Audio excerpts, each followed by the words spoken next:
Okay, to paint a birch tree like this one, first I would say start with a black canvas. The black canvas allows the white to pop off, so you just need the contrast between the dark and the light. So this is a black gesso canvas with some liquid clear and some sap green, just blended into the background. So this is a wet canvas. Next, I've got some Van Dyke Brown on a fan brush, and I'm gonna start at the top where it's a little bit thinner. I'm just using the edge of the fan brush. And then as I go down the canvas, I'm gonna push a little bit harder so that it gets a little bit wider at the bottom. And I don't want it to be perfectly straight. I want it to be a little bit crooked like that one. Then the next step is to take a little roll of white paint and put it on the edge of your tree. So I'm gonna start here at the top.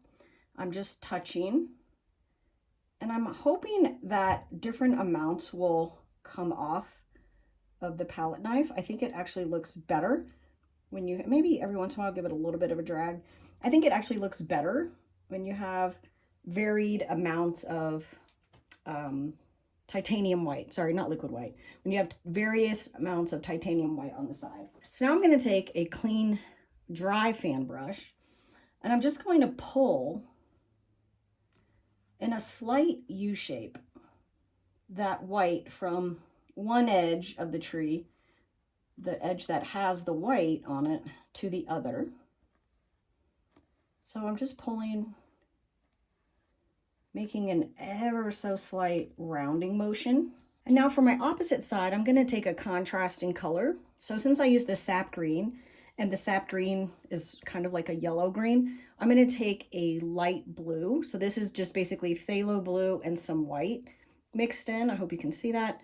So it's a contrasting color. And now I'm just going to touch along the other side of the tree. And this is just going to give it some dimension, some interest, and just add a little sparkle. And I'm back to my clean, dry fan brush, so there's nothing on the fan brush. Now I'm going to pull the opposite side. So I'm going to take the blue and pull it to the opposite side with just an ever so slight rounding motion or round motion. Now for the little black holes of the birch tree, I've just got a liner brush that has some midnight black on the tip. And I would say, you know, maybe thin down the midnight black with a little bit of paint thinner, because a thin paint will stick to a thick paint. And I'm varying the little black dots. I'm doing maybe some on the edge, some in the middle, and they're not perfect shapes either. They're more like little blobs. And then maybe every once in a while I'll come back with a little bit more of my titanium white and just hit it every so often.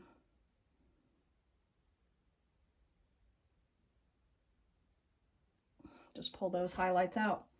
And that's how you paint birch trees.